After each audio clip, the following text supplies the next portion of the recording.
to topics that we deal with on a day-to-day basis. I think one of the things that's interesting is real estate agents tend to spread out their arms into multiple different businesses. And so people tend to have unique perspectives. I really enjoy hearing unique perspectives. Like recently, last week, we interviewed somebody who was the franchise owner of a honey baked ham.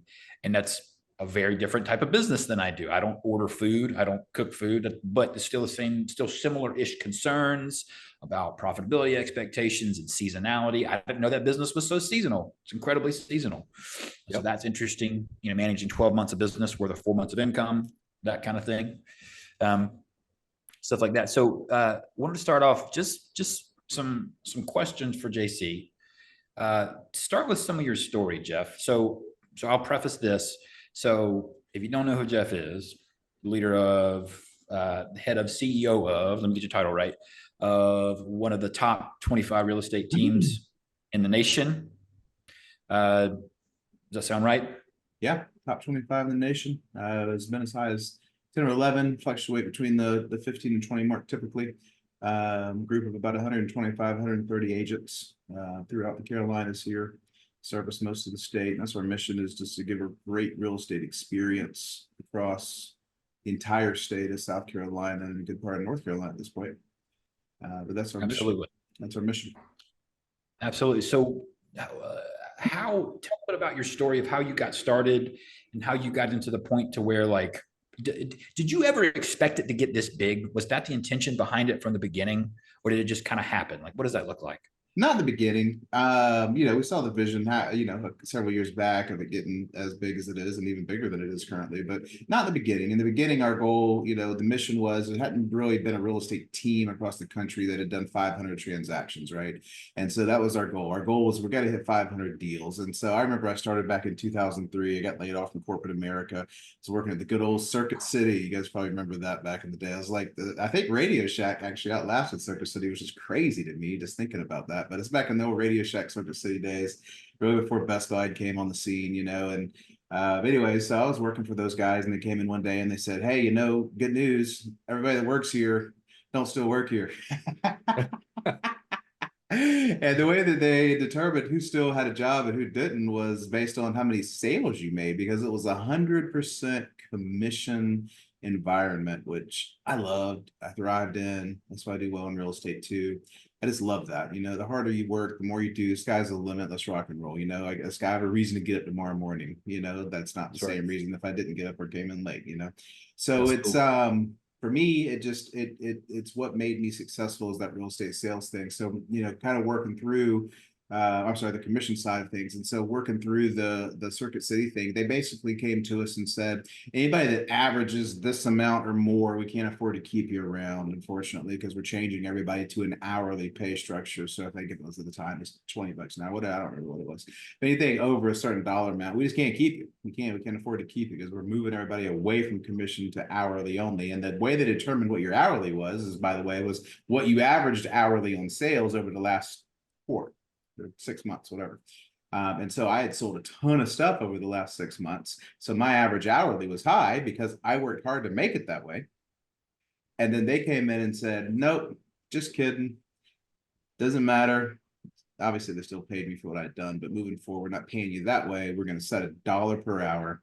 And anybody that averages over this amount, unfortunately, we can't afford to pay you that. So you can reapply in 90 days if you still want to work here.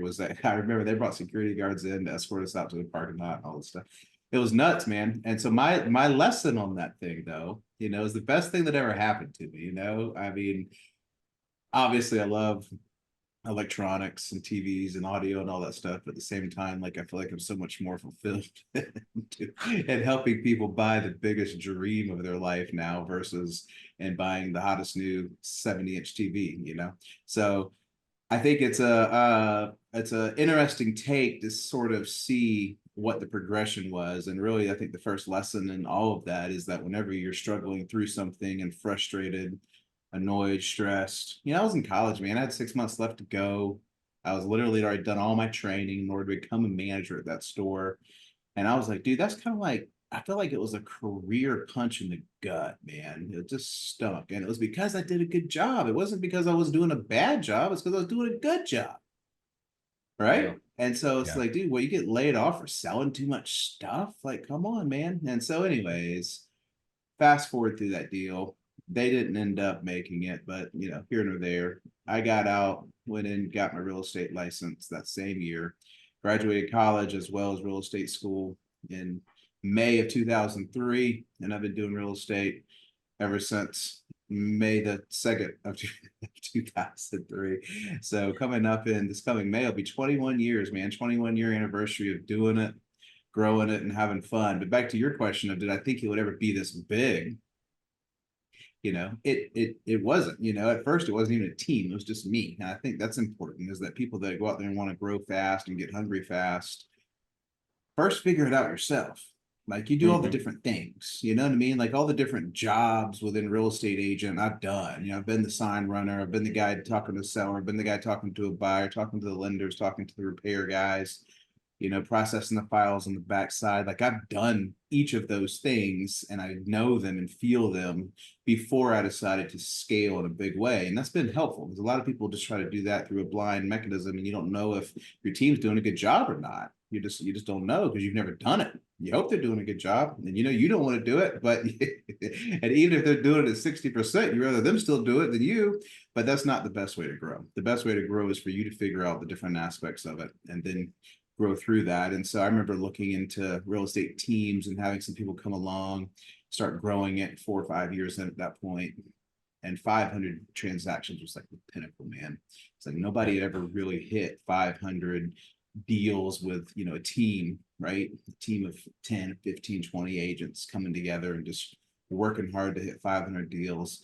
And I remember one guy did it, and he was a real estate coach, and he's like, I'll teach you guys how to do this. And so I decided to sign up and go to this thing, man. I'm like, I got to figure this out. And so everybody looked to this guy as the guy, right? He's out of Canada, actually. And so so we traveled all across the country, following this guy around, trying to learn what we could learn from him.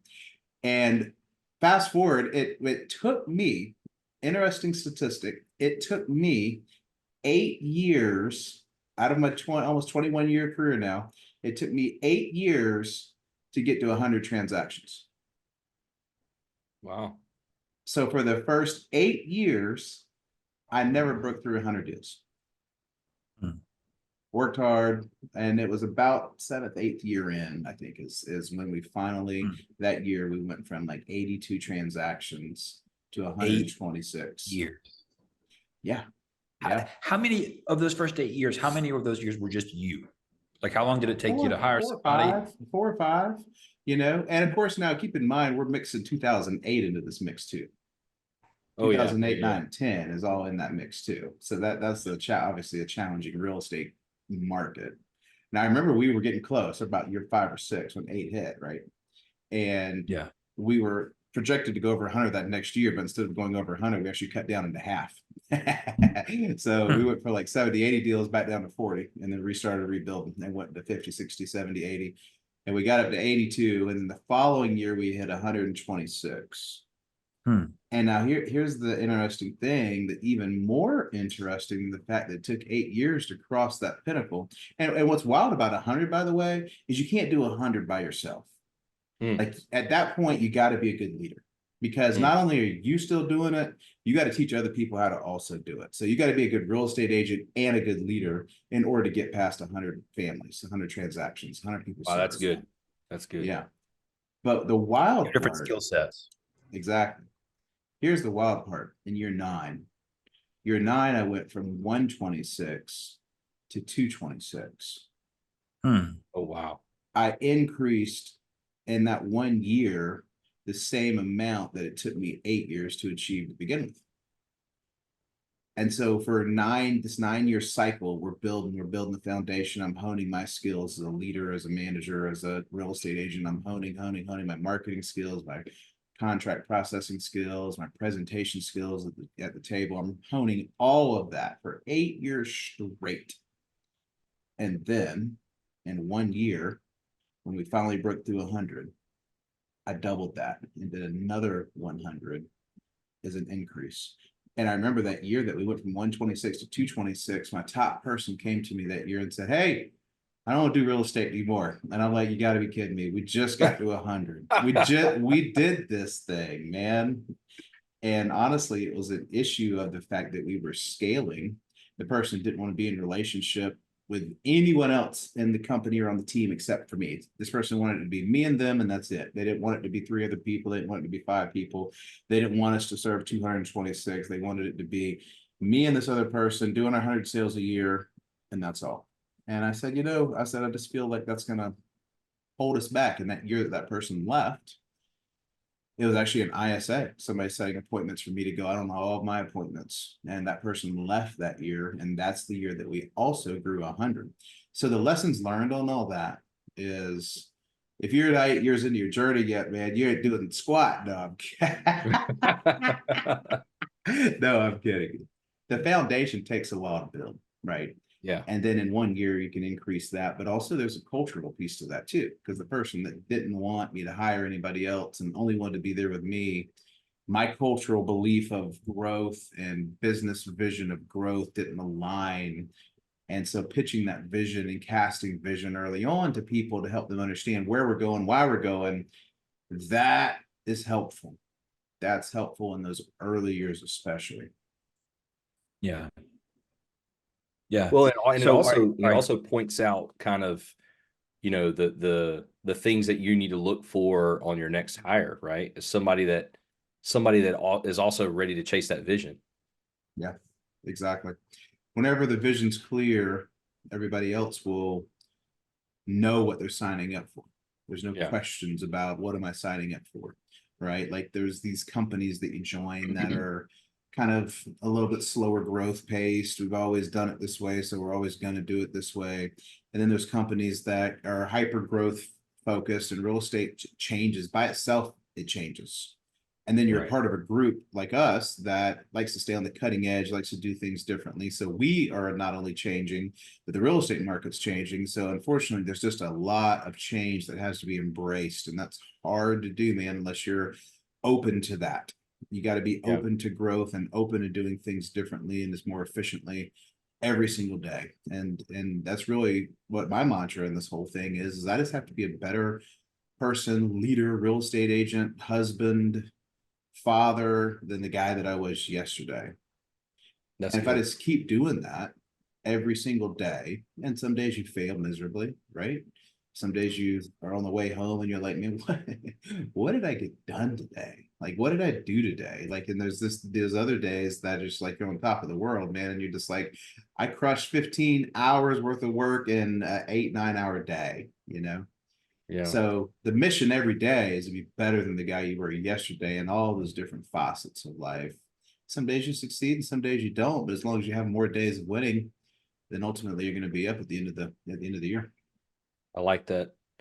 So Jeff, kind of on that same vein, if we subtract from where we are today, so you just celebrated 20 years, you're heading into 21 years now. If we subtract 10 years, what would you have done differently, or what advice would you give yourself 10 years ago today? I think it's always important to invest in yourself as a leader. And as just, it's back to the same vein of being better than the guy that I was yesterday. Sometimes that's easy candy to talk about, but in reality, that's hard to do, man. It's hard to do. And the reason it's so hard to do is because whenever you show up and your to-do list oftentimes is created for you in a reactionary way, meaning that I got this fire coming at me, or I got to put this fire out, or I got to do this, or this contract over here is blowing up, or this person over here is unhappy about something. I got to take some time. That's all reactionary. And the real estate agents and probably all business professionals that make the most money in this business are the ones that can learn to deal with reactionary, but can learn to be part of the proactive, right? It's the urgent versus important, right? It's the old Stephen Covey philosophy of, if something's happening to me, I've got to deal with it, but I also need to spend time sharpening my axe, doing a webinar like this, making my prospecting phone calls to get my pipeline of business going, continuing to read a book, go out on a date night with my wife, spend time with my kids. I've got to do those proactive things, because if I'm always living in the reactionary, man, you're not going to get better than you were the day before. So I think 10 years ago, I would just tell myself, you have got to invest in yourself and getting better and being a better leader and communicating better. That's what's going to really help you succeed in this life. When you say invest in yourself, what's as a leader, what's like a practical example of that? Well, I think there's two parts to that. I think it's a part of me being who I am, meaning I got to show up and be able, like, communication. Like, that's something that I am working really, really hard on right now, all across the board, whether it be within our company, Jeff Group Real Estate, whether that be in my marriage, whether that be, how we talk publicly to people, all of those things. That I'm working really hard on trying to be a more effective communicator, but at the same time, investing myself to be a better leader, better model for others to become a better version of themselves, right? So going back to the vision casting, right? So I'll give you a great example. Let's say right now, because you guys, David, we're Rock Hill area. You're sitting in Rock Hill, I'm sitting in Charleston, South Carolina today, right? So I call you up and I say, hey, just the dam broke, the big waves just hit, baby. They're coming to Rock Hill, they're on the way. By car, it's 3 hours, maybe by waves, who knows? I don't know, but I know it's coming. And I need you to go outside and I need you to dig a trench all the way around your whole building, baby, or dig, 10 feet tall. Let's go. Right. There's a mission as to why you're doing something that you're doing. There's a why behind it. It's the backstory, it's the conflict, it's the reason that I'm telling you to do something. And you then would go outside and do work as hard as you could, assuming you believe in the vision. You'd work as hard as you could in order to make that reality happen. If I didn't do a good job communicating that to you, and I said, hey, I need you to go outside and build a 10-foot wall all the way around that building that you're at right now, go, call me back when you're done. You're like, what is this guy smoking? You know what I mean? Like, what is this guy on? And it's the difference of the communication. If I tell you the conflict and the reason why, and you get bought into why we're doing what we're doing, that's a whole different animal than I tell you to just go do it, right? And that's something that our parents' generation is like, why do I need to do this? Because I told you so, right? And I still have that philosophy with my kids sometimes, but I find myself saying, let me just teach them a little bit more as to why the heck we're doing this. Because if I know why I'm doing something, I'm much more motivated to go do it and why I'm doing it, right? Yeah, that's good. So investing in myself to be a better communicator, but also investing in those people around me for them to be better communicators or for them to be better leaders so that we can affect more people together as a group. That's 10 years ago. That's what you work on. That's what you work on every day, is to still be better than the person that you were and invest in yourself all the way around the board. You're talking about proactive versus reactive. I'm just living that right now because, a lot of real estate agents, maybe not all, but a lot of real estate agents tend to be people pleasers. Let's just be honest, because they like to help people, and that's a positive thing. But when you start to set those boundaries of, hey, this is my time to do this, and I cannot help you right now because I have to do this, it starts rubbing against that friction, right? You start to get that boundary. And you got to be okay with that. Like, you got to be okay. And I think it's a really great point. You have to communicate why you're doing that. It's not enough just to set the boundary, but then you have to communicate why you're setting the boundary and how that then benefits that other person that you're trying to help. Like, hey, I can't deal with this fire that you have going on right this exact moment. Give me an hour and a half and I can. Well, why? Because I'm doing research on this other thing that's going to help you in this other way. And if I didn't do this, you're going to appreciate that I'm doing this. I promise you. Just give me a little bit of time to figure this out. Sure. And the hardest part is not letting people violate that boundary. Holy smoke. Oh yeah. Oh yeah, of course, man.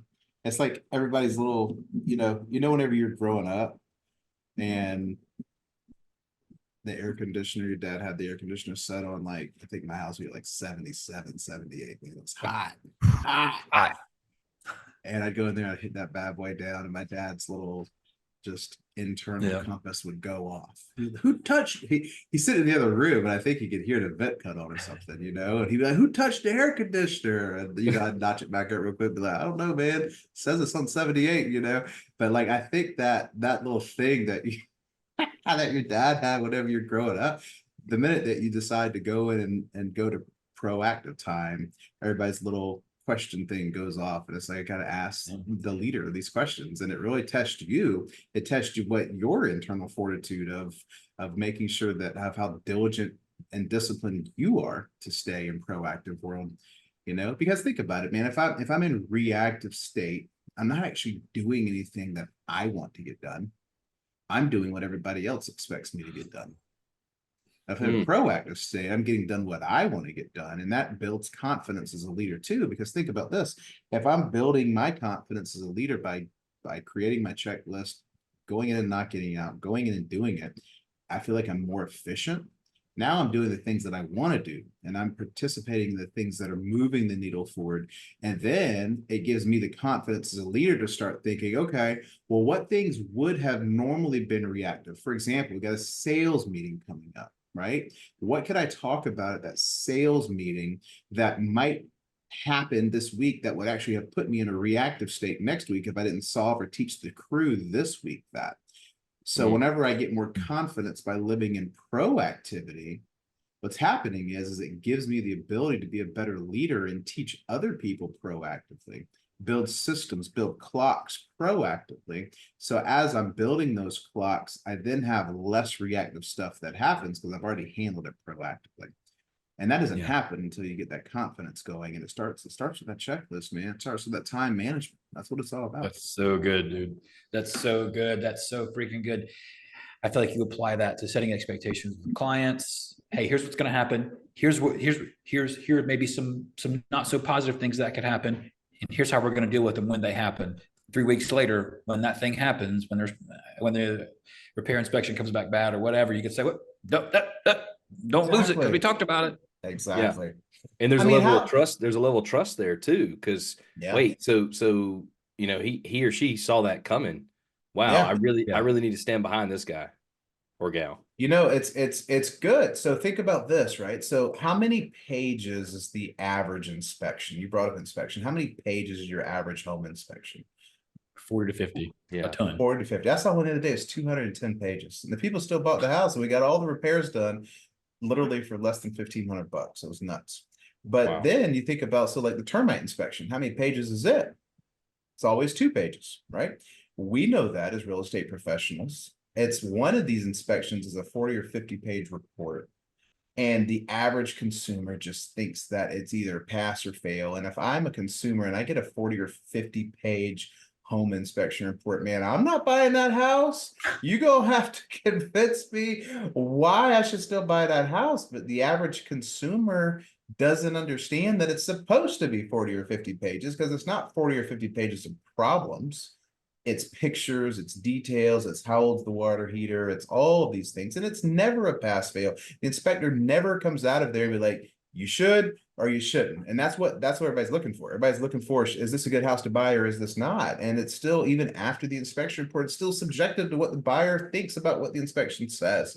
Absolutely. Most consumers don't understand that. And the real estate agents that spend 5 extra minutes going over that information up front gives them the confidence whenever that 40-page inspection reports gets downloaded into their inbox, the consumer. They're buying this house, this 40-page inspection report downloaded in their inbox. They open it, page 1 of 42. It's like, that's exactly what David and Wilton told me it was going to be. They told me it was going to be 40 pages. Let's look at it. I'll call them. Let's go through the details of it. I can confidently move forward and make a decision because I was told up front versus instead the other phone calls, if I didn't know, it's like, hey, I'm not buying this house, man. Did you see it? The inspection's 42 pages of stuff that might be wrong with the house. It's because I didn't know up front. The same thing happened to the consumer. The only difference is how did the real estate agent lead them through the process before the inspection report got to their inbox? That's good. It's absolutely a little bit of cures worth. Was it like an ounce of cures worth a pound of medicine? Is that the cheesy saying? Yeah. So I want to back up. So talking about the growth for the first 10 years, you said something really quick and I want to hit on that. the growth, correct me if I'm wrong, the growth was not predictable 10, 15, 20, 30% a year. Like it averaged out to 20, 30% a year, but on a yearly basis, it might be 30, then it might be 5. Then maybe you take a step back the following year, but then the next year you take a 40% growth. Like, does that sound relatively accurate? Yeah, it's got it. Yeah, for the most part. I would say pretty much every year it's been a growth to break even. It's rarely gone backwards. We know we've hit a low in 08 and just hit a little low here recently with the real estate economy. But bar that the real estate economy is not just crushing us. Outside of that, it's pretty consistent that there needs to be a growth. I mean, people come and go in the real estate space. Technology changes, competitors come and go. Real estate markets change. There's so many variables. It's really hard to get a good predictable growth. We've had 120% growth in a year, and we've also had negative growth in a year. Both of those things happen. And you just have to, at the beginning of the year, do the best you can to set your goals up, go out and crush and do the best you can. And, you can't be tied to the outcome. You gotta be tied to the process. Wow, that's really good. Not tied Well, to and I the think outcome, tied to the process.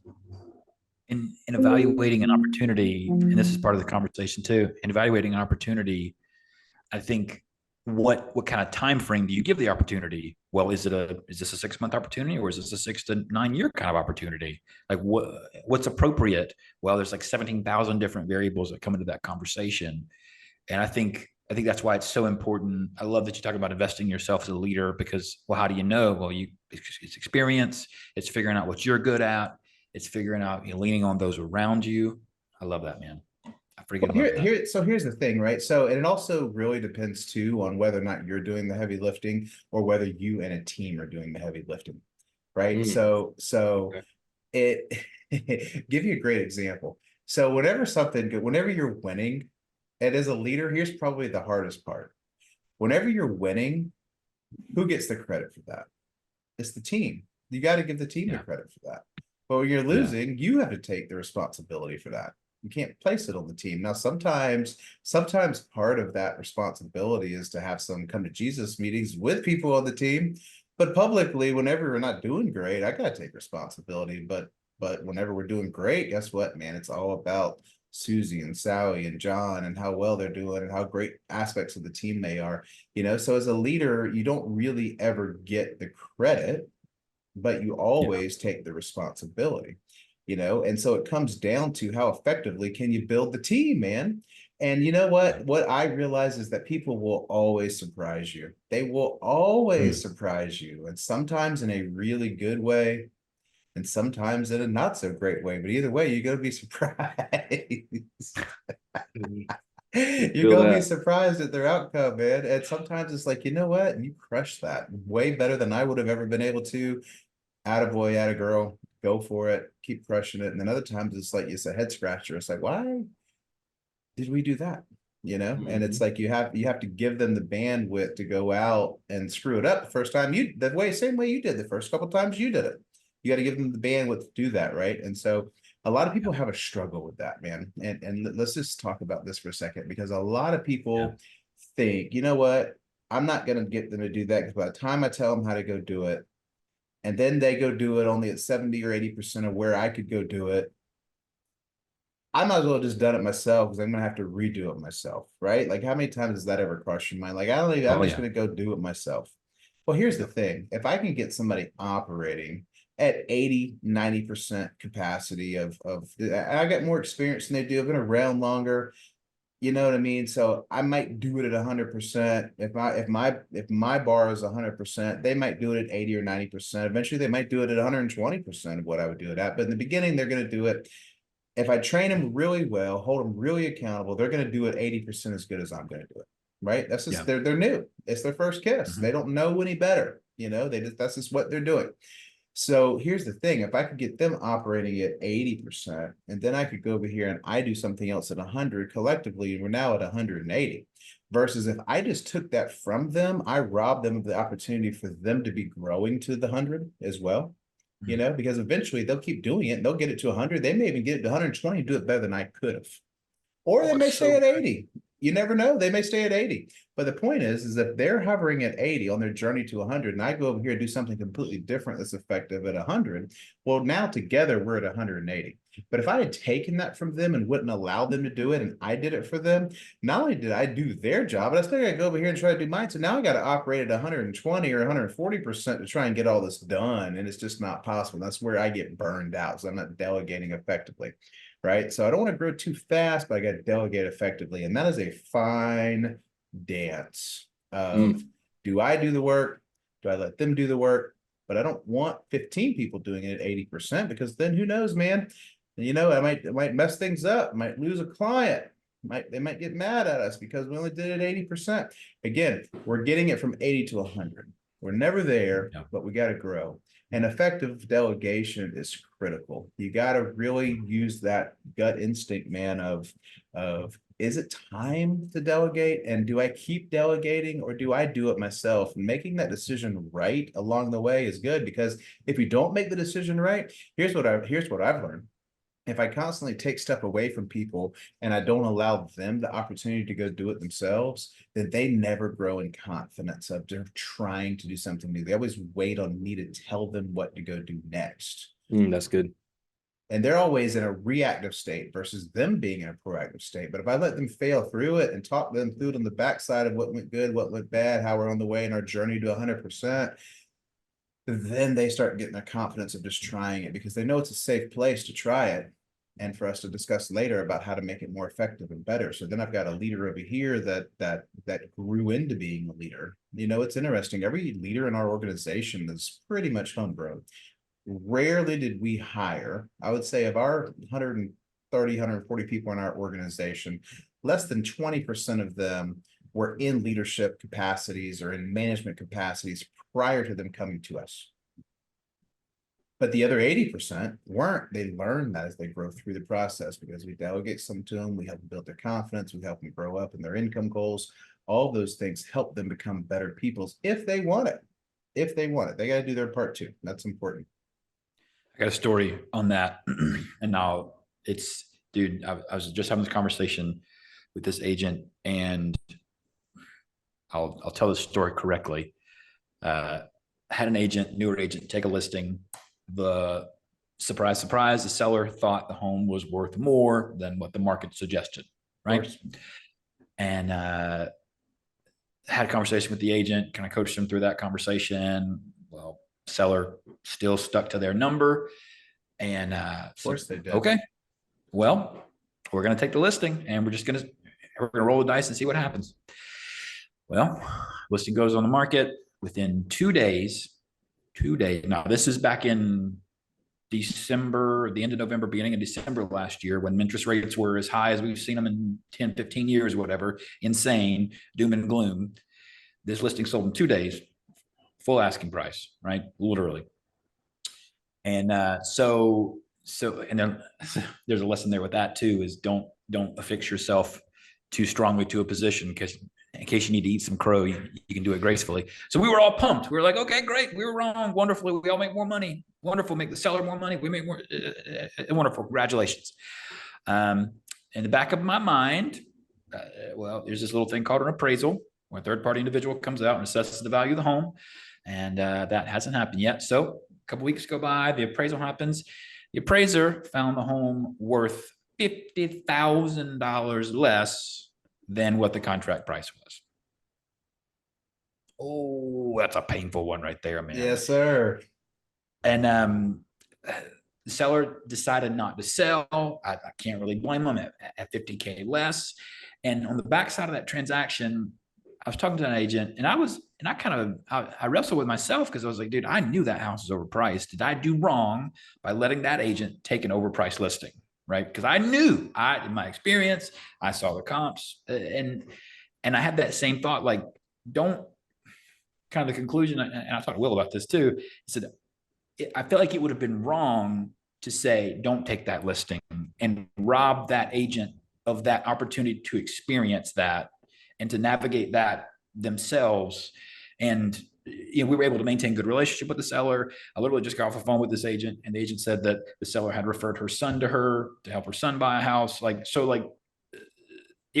it would have been wrong for me to rob them of that opportunity to pay some of that tuition. And I hate that it happened that way. I wish it would have happened differently, but I don't know if that makes sense or not. Like, It makes a lot of sense. Hey, I got a question. Who paid for the marketing on that listing? I'm pretty sure you did, Big Dog. So this is a testament to exactly what we're talking about, because I trust you to go out and work through it. Some will sell, some won't. Referrals came as a result. You trust the agent to go out. Some will sell, some won't.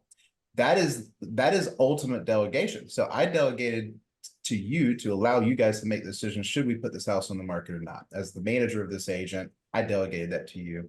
Boom. We still spent money on marketing, but then you delegate to the agent to go out and secure the listing and work through it so that next time they learn and they become a better agent as a person.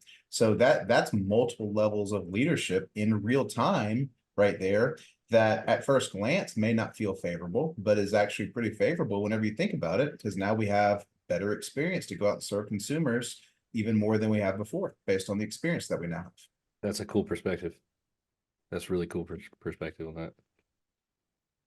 And it's tough because you get into the trenches and you get into the insanity of deals and you forget that, right? You know, the life stress of life happens and you just forget that, right? Yeah. You forget, oh man, God, we actually are on the same team. So that's why it takes that communication skill, right, Jeff? What you were just saying, to continuously recast that vision of like, hey, let's just all refocus for a second. Like, we're trying to accomplish the same thing. Like, I promise you, we're all trying to work together to accomplish the same thing. That's right. I'm looking over the questions here. I don't necessarily have to get through all these questions. I just want to use these as kind of signposts. Well, that's good, because I didn't get a chance to read them. My dog ate my homework. No. Will, you had some questions about, I want to shift a little bit. Will, you had some questions about 1099ers buying properties. Yeah. So as a real estate sales agent, as well as a real estate entrepreneur, and just for the information of everybody out listening to us today, people who are picking it up on Spotify later on, how many rental properties do you or Jeff Cook Real Estate or businesses that you own? Zero. Well, and here's why, because we keep them all into, we keep them all in a separate, I don't own anything. I control everything, but I don't own anything. And I think that's important, is because we keep them all into, trust and, family trust and things of that nature. And the reason we do that is because there's a lot of sue happy people out there that are very involved into litigation. So if you ask me, how many properties do I own? The answer is zero. I don't even own this house that I'm sitting in right now, but I control the equity and control the profit, if that makes sense, but I don't own it. Yeah, but the reason that I'm asking the question is because there's a lot of people that want to get into rental properties, but with 1099 income, how do you do that? Like, what's an effective way that you've found to do that and do it well, do it on a scale and do it at a high level? Well, so it's hard to get into that. You got to be creative. I mean, it's creative financing is the answer, right? Because here's the thing. So if I'm starting as a real estate agent under you today, I'm a 1099 agent. I'm not W-2, meaning I'm self-employed. So I basically get paid what I go kill, right? That's what real estate agents are. That's what 1099 typically is, an independent contractor. I get paid what I go kill.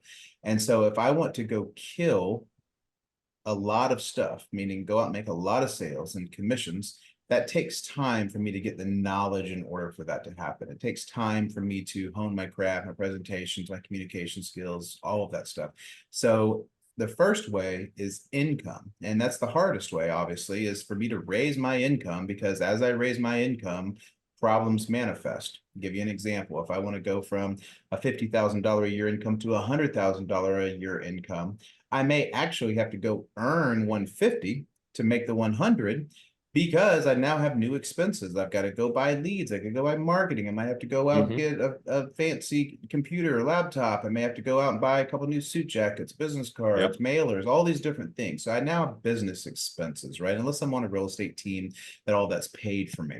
So I've got to really increase my income. So I'm on this pathway. Okay, I want to go from 50 to 100. I'm starting to live comfortably as a real estate agent. Now I want to go from 100 to 200, and I want to take that additional and invest that into a rental property. Well, that could be a 3 to 5 year proposition of figuring out how to do that, right? So that's based on me earning more money. And the banks, as you guys know, don't trust 1099 people because they don't really want to, they don't believe the amount of money that you made this year may or may not be the amount of money you made next year. It's just too risky for them. So they don't really love financing 1099 people.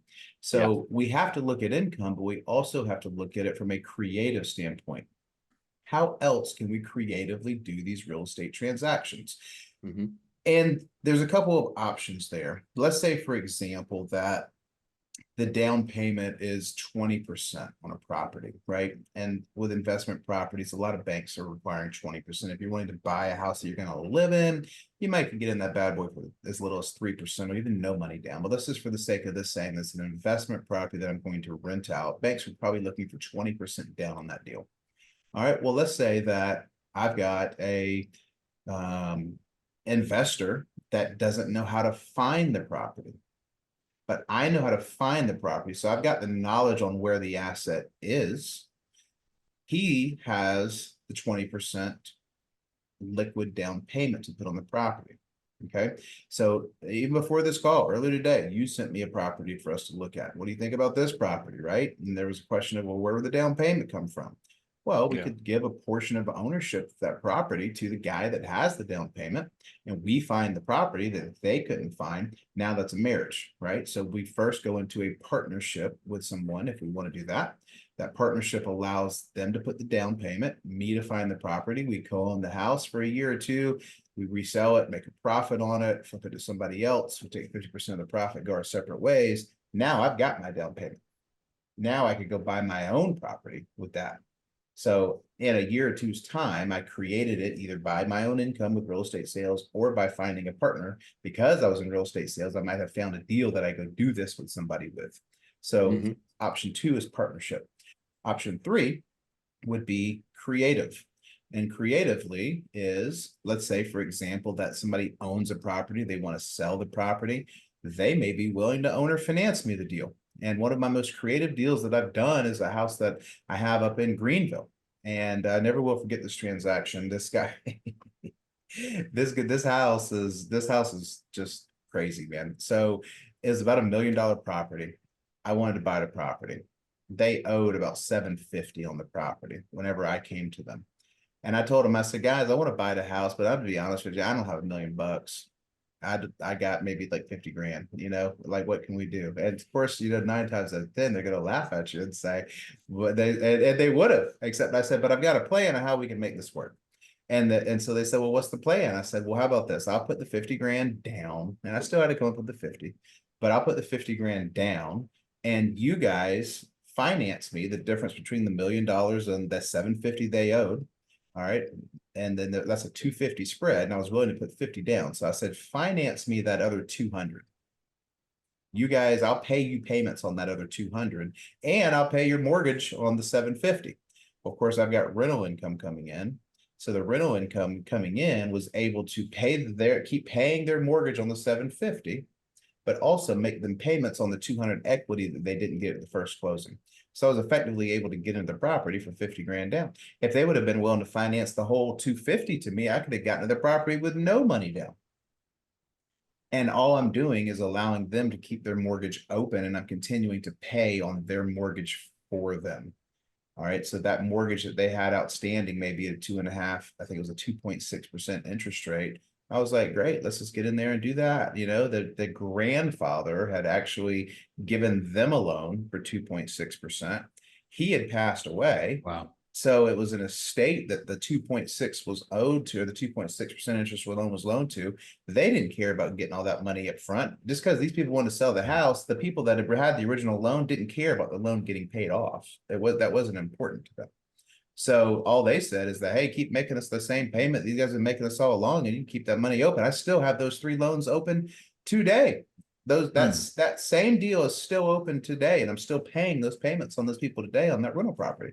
So it's really intriguing to know that there's creative ways out there to do real estate sales. Just because somebody's asking $1 million, you might give them $1 million. You might give them the money, but it doesn't mean you got to put it all down up front, or even go get a bank loan for it.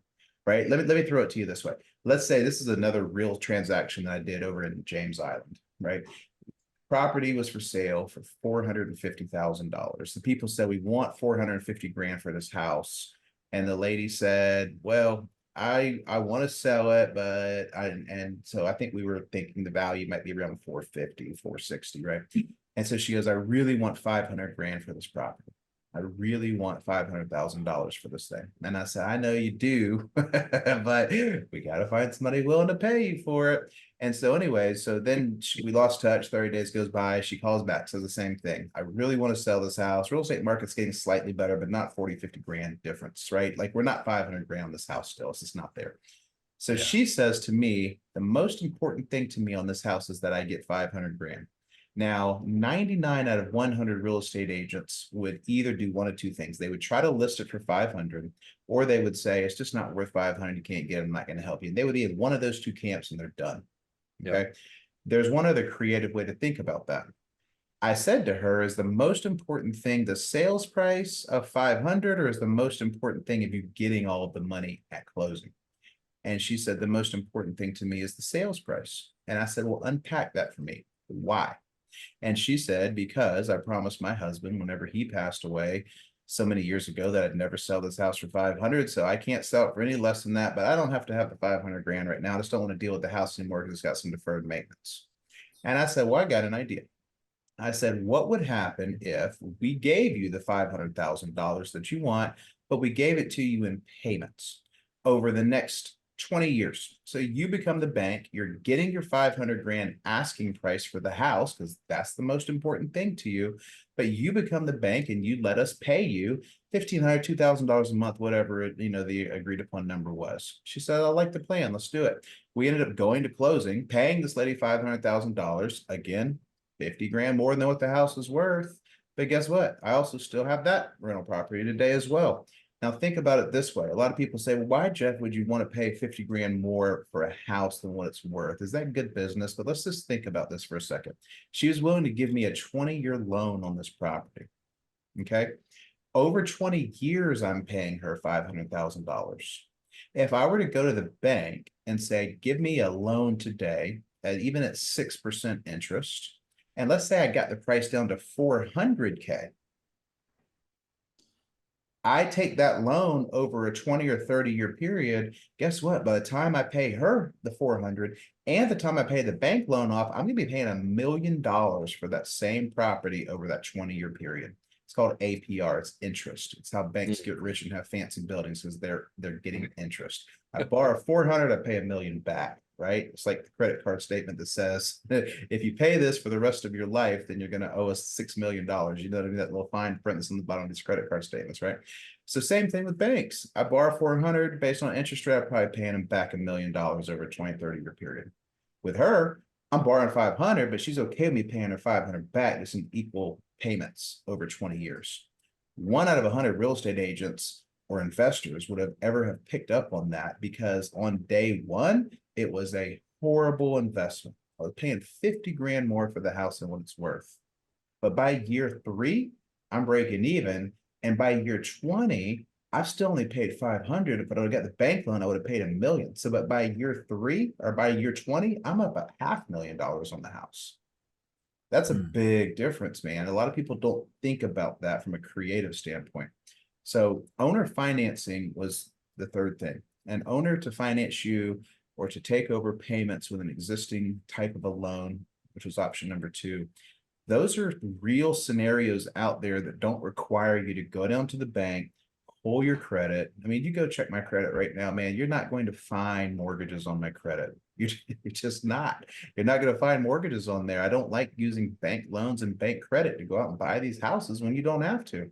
There's a lot of people that would say, please take my house and make the payment for me. I'm even 3 months behind on my payment. Catch my payment up for me. Help me build my credit. Take over the mortgage. Please help me with this house.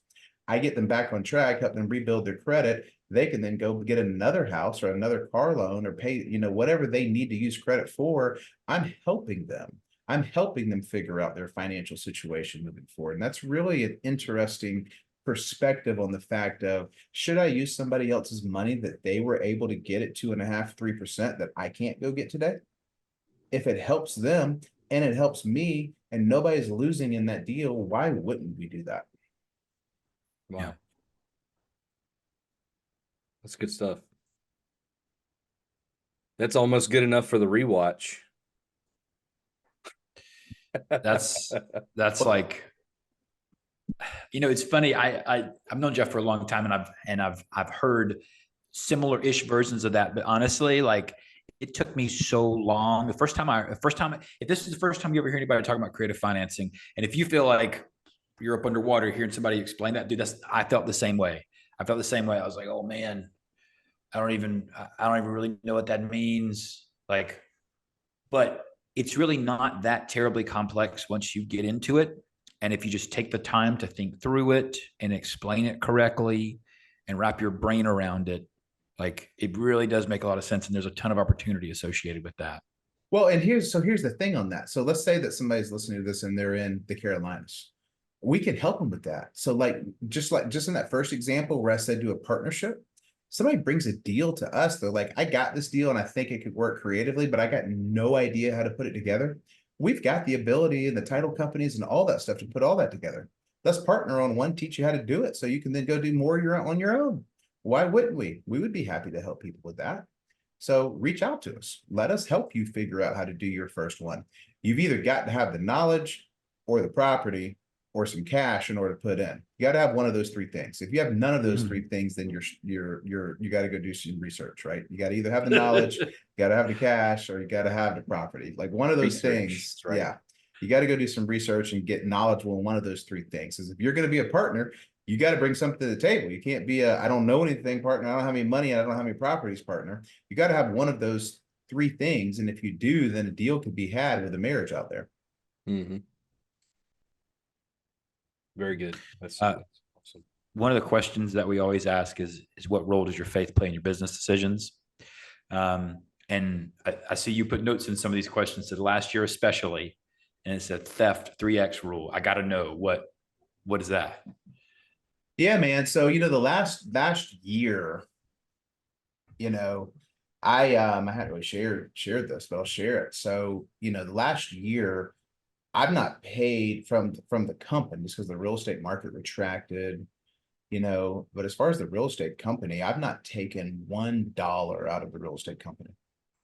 Meaning I've shown up every single day on a zero salary in order to make it work. And the reason I've done that is because I still want to have operations going. I don't want to go lay people off. I want to still have the leads for our agents. I still want to market houses properly for homeowners. Sometimes, some cases, they're spending more money to market houses because they're harder to sell. And so almost every year in business, I've paid myself a salary. I've paid myself, distributions as the owner. And the last year I haven't. I had to do some soul searching on that. And I'm like, how long, would I be willing to do that before I'm like, I'm not going to work for free anymore. Right. And so and I think your faith helps you in some of those decisions. And I'll tell you what it was for me. For me, it was whenever I am understanding why I show up every day and help people, it's not about the money, it's about the bigger purpose. Right. Mm-hmm. And so it makes you feel better whenever there isn't the money, right? Whenever you don't pay yourself, it makes you feel better about that because it's like, that's actually not the reason. I'm not showing up for the money. I'm showing up because I want to go out and empower 115, 120 real estate agents to be the best version of themselves that they can be, so that then we can go out and sell 1,000, 1,500 families the house of their dreams. Right. And and just think about this, 1,500 people, let's say they go out and they buy the house of their dreams, or they sell a house and they relocate to another house. How is that going to help their family? Right. So They may sell a house, they may get equity out of that house, they may be able to pay off debt, they may be able to go out and take a family vacation. And I never see that story. I don't see exactly what they go do with the money, but you know it's helping them. It's helping them financially. I also think about the family that goes in and moves into a new neighborhood. You know, maybe it's a new construction neighborhood with amenities and a pool, and they take their family to the pool on the weekends, and they do cookouts, and they meet neighbors, you know, close by, or else it's a piece of land. They're going out hunting on the land. Like, you think about the good memories and the good things that you help orchestrate and cause for these family units to be getting better and stronger. And at the same time, these real estate agents that are in our organization get to participate in this on a daily basis. They're improving their self-confidence. They're improving their net worth because they're selling these people these homes.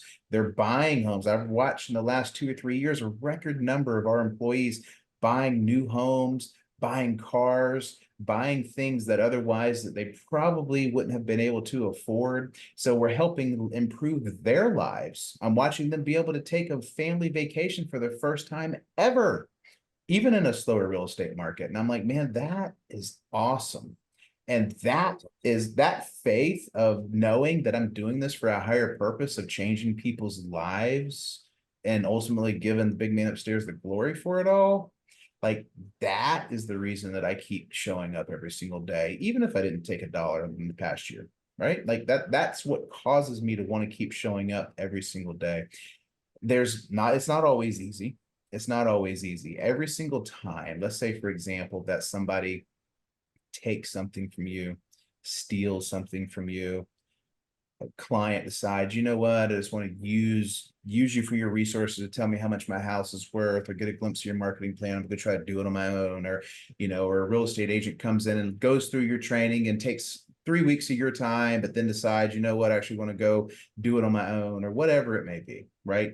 Every single time that somebody wrongs you, every single time that somebody does it right, whether it's intentional or not, maybe they didn't even do it to be malicious, but anytime that you didn't get an equal share of the relationship, it's going to come back to you 3 times over. It's going to come back to you 3 times over. It's happened to me every single time. I sit back and watch. I'm like, that person, I never will forget. I was like, that person just stole. I had a guy that stole $5,000 one time. I had another guy that stole a bunch of leads from us out of our database one time. You know, and I just watched these different things happen through the years. And every single time, whenever I react to that the appropriate way, I watch God come back and bring that 3 times over. And so it almost becomes like, hey, who wants to steal something today? Because I could use 3x, whatever it is you're going to take, baby. But I But could use some 3 times blessings. yes. I need a 3x blessing, man. And it's so it's frustrating whenever it's hard with people that you care about. But at the same time, not everybody's going to stay with you forever. Not everybody's going to be around you forever. And that's personal life, business life. That's just the way that deal works. And whenever you do the right thing and try the best you can to pour into them, and you don't get out the relationship what you put into the relationship, somebody else is watching. And it's not shame on the other person. It's get ready to be lifted up. Get ready to be propped up. Keep doing the right thing. Don't get weary of doing the right thing, man. That's my Bible verse right there, Galatians 6:9. Don't get weary of work. A harvest of blessing is coming. It's Galatians 6:9. It's my favorite one, man. There's a harvest. That's cool, man. Very cool. And hey, so full transparency for all the viewers that we have, David and I lead teams within Jeff Cook Real Estate. So we have chosen that on purpose because of the examples that, you know, Jeff's kind of laid out here from a leadership standpoint, what's important to him. And, you know, shameless plug, like if you're interested, you can reach out to us. So Yeah, please so do. I want to do a contact section. If somebody wants information on how to do a creative deal, Jeff, how can they get a hold of you? What's the best way to get a hold of you? Well, probably the best way would be get a hold of you guys, and then, you know, we'll run up the flagpole to see if it's worth a look, or if it's I actually like a that deal. too. Yeah, I mean, Okay. so That too. you guys be involved in it. You guys be the boots on the ground. Then if we need to get the higher level involved in it, or maybe some financing involved in it, we can help participate in that. And same thing about being a real estate agent, right? Like if you guys want to go to real estate school, we've got 25% off discount codes for real estate school. We've got real estate teams with leads to help you understand how to do real estate. We've got the real estate investing segment going. I mean, that is the company that we've built, participates in all of those things and are available to all the agent base inside of our company. So reach out to us, whether it be on social media, reach out to David, reach out to Wilton, anywhere in South Carolina, North Carolina. We want to help you guys out. If they need to get in touch with us, David, tell our viewers how they can contact us. You can send a smoke signal. You could send a passenger pigeon. No, I'm just kidding. You can send emails realestateonetake@gmail.com or re1t@gmail.com. You can comment on this video. You can put something in the mail. I'm not giving up my address. Probably shouldn't do that. But there's a bunch of different ways to get a hold of us. We're on Facebook. We're on YouTube. We're on all the things, all the poke, like, share, subscribe, all the stuff. We will respond to you in some shape. And if you have a question about this interview specifically, you want to know a little bit more about Jeff Cook Real Estate, you want to know a little bit more about Jeff Cook, put some stuff in the comments. Just ask your question in the comments. You can email us, like David said. We'd love to hear from you. We'd love to meet some of your suggestions. I think Jeff was actually a suggested guest by one of our listeners. So super thankful for Jeff joining us here today. Hey, before we go, we got to do some 2024 predictions real quick. All right, 2024 predictions. Let's do that. All right, so Jeff, who do you have for the Super Bowl? That guy that's dating Taylor Swift. You know who's winning the Super Bowl this year? Taylor Swift is winning the Super Bowl this year. Taylor Swift, that's right. No, I do think the Chiefs are going to pull it off, baby. I think it's going to be, I'm going with 24-17. That's my final prediction for a Chiefs win. Yeah. All right. I like that. Any snow in South Carolina this year? What do you think? I don't think so. No. I don't think so. It got down to 14 degrees the other day when I was up in Greenville. It's 14 degrees outside. Broke all kind of water pipes. So I'm still paying to repair guys to fix those. Exactly. So I'm like, no, let's pass on the snow. Let's pass on the below freezing temperatures, man. Yeah. How about you guys in the Super Bowl, by the way? Who you got? Me, I don't really like either one of the teams. My son's a Chiefs fan, so okay. He likes Patrick Mahomes. So how about you, David? Man, I haven't really even been watching the NFL. I feel like the Chiefs are probably going to win just because they have the momentum behind them. And the 49ers, like, I mean, it's cool to see Christian McCaffrey play kind of for the hometown team again. So that's kind of cool. But I don't even really know. But all right, so JC, what's the housing market going to do the rest of the year, you think? I think it's getting better from here. It's already gotten better. I saw actually a statistic come out today that said more homes went into the contract in the past week than have in any week, probably in the past 9 months. So over the last 9 months, the past 7 days has had more homes go under contract, not just people interested, actually written contracts, buyers willing to put money down on properties. And, probably to about a 20% increase over any other week in the last 8-9 months, which is awesome. So I'm excited for that. It's a good time of year from here through spring, summertime. It gets better. So I'm expectant that it's going to be amazing. Love it. Any other predictions we should make? I don't think so. All right. That's it. I think we're good. Cool. Hey, so Jeff, give us your send off, man. My send off. That's interesting. Well, I'll tell you, I think I think the most important thing that we have to remember is that every single day, man, it's going to be stressful. There's going to be things that go right. There's going to be things that go wrong. And if you judge how your career is going based on how you feel in the moment, there's many times you're going to want to quit. But if you judge your career and your outlook on life, personal, relational, all of that based on what could be, if you line the right things up, it gives you that confidence to move forward. So whenever I get stressed, whenever I get down dumps, I go out and look forward to something. I go out and plan something out for the future. And maybe it's a small weekend trip for me and my wife and kids to go somewhere. Heck, maybe it's down to the Waffle House, bro. Right? Like It could be, it Shout could out be Waffle House. grilling hot dogs. It doesn't have to cost a lot of money, right? Yeah. But like, let me look forward to something so I don't get stuck in the now.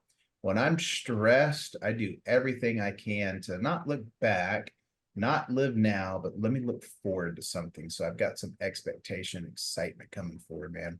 That's my thing. So if you're living in a world of stress, you're living in a world of just I need something different, I need something fresh, look forward to something. To create something in your life that you can look forward to and celebrate. Yeah. And then there's something about the top. What was that again? See you at the top, from the top, fresh on, baby. That's right there. Thanks, Jeff. Appreciate it. Thanks everybody for watching. Catch you on the next one. Thanks.